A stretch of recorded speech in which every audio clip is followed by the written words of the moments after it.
Pessoal, tudo bem? Hoje nós vamos iniciar a apostila 2 de filosofia, que vai trabalhar a questão da epistemologia, ou teoria do conhecimento. Nós vamos continuar ainda na antiguidade, né, na Grécia, só que a perspectiva de trabalho agora é outra, né? Se os pré-socráticos, o objetivo estava numa cosmologia, né, de tentar explicar a origem do universo de forma racional, e o Sócrates, a visão dele estava voltada para o comportamento das pessoas, nós vamos trabalhar agora na perspectiva de como é construído o conhecimento.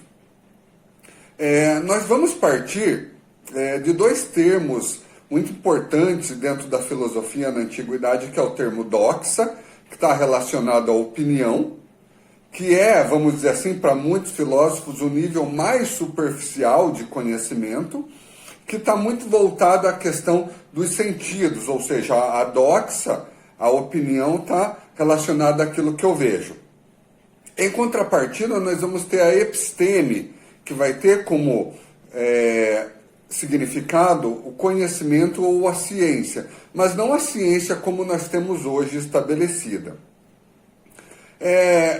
Dentro desses dois conceitos, nós vamos ter duas formas de conhecimento que ganharam evidência na Grécia Antiga, que é o sensível, que é aquele que nós percebemos pelos sentidos, e o inteligível, que é aquele que nós vamos alcançar pela razão.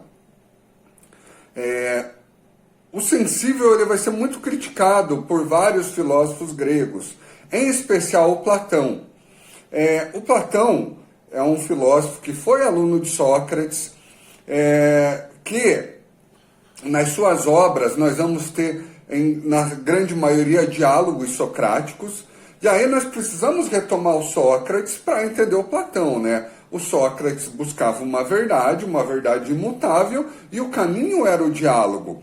O Platão também vai trabalhar nessa perspectiva de uma verdade construída por meio de um diálogo, que é o que nós chamamos de dialética, né? Que é um processo no qual você vai alcançar a verdade por um diálogo, por um processo dialógico.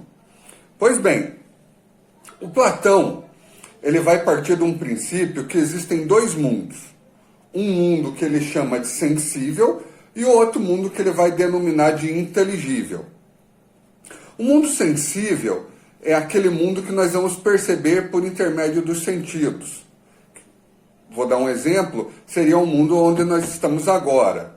O mundo material, o mundo que nós tocamos, o mundo que nós vemos. Só que para o Platão, o mundo sensível, ele é imperfeito. Ele é um mundo mutável. Ele é um mundo que nos conduz ao engano.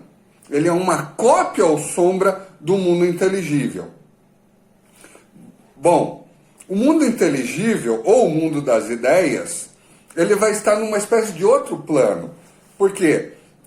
Aonde estão as nossas ideias? As nossas ideias estão no nosso intelecto, elas são abstratas.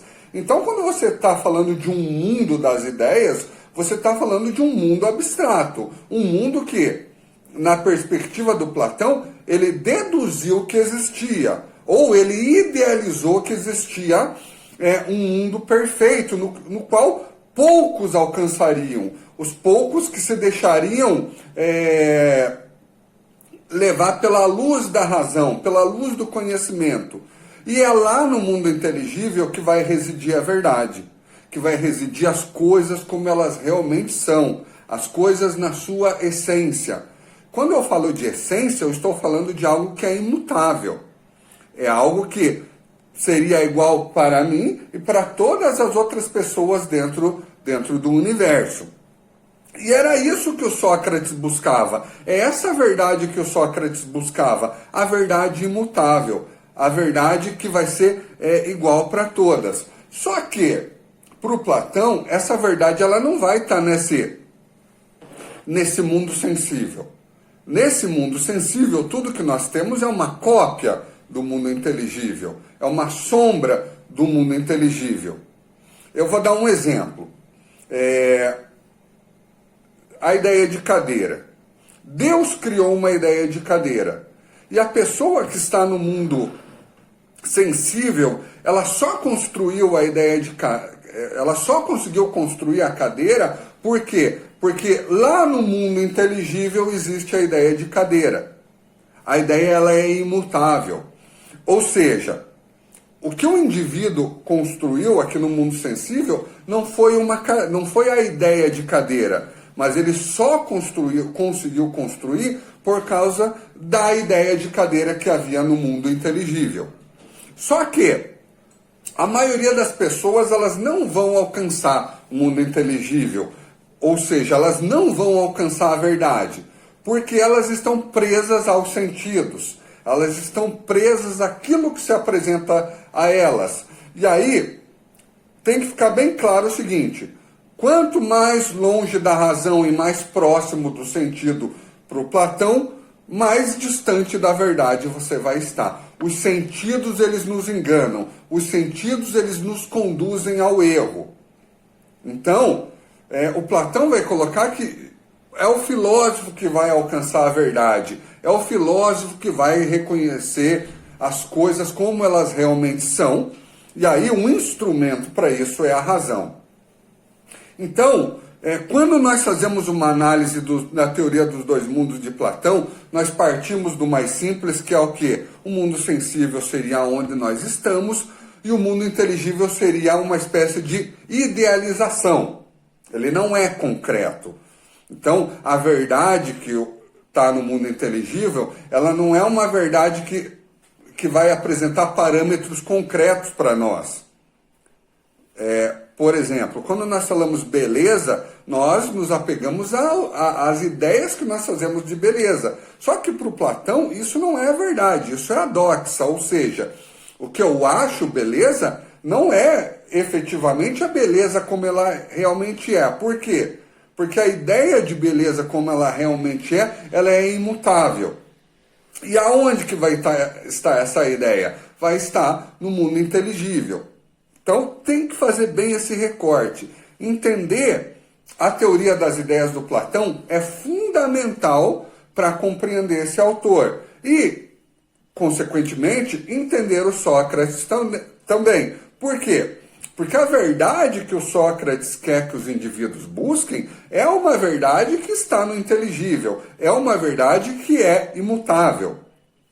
Então é fundamental entender essa dualidade do Platão, que ele vai condenar aquilo que é material, ele vai condenar os sentidos e ele vai afirmar que a verdade está no inteligível.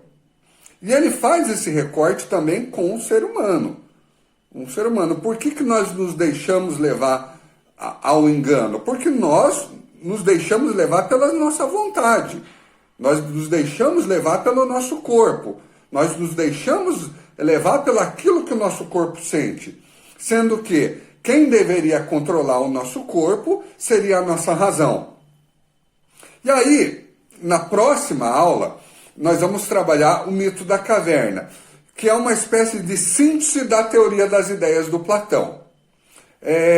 Façam os exercícios do caderno de atividade relacionado a essas páginas, né? A aula de hoje está associada à página 5 até 10, que vai trabalhar essa preocupação da filosofia sobre a questão do conhecimento e o Platão. Beleza, pessoal? Até a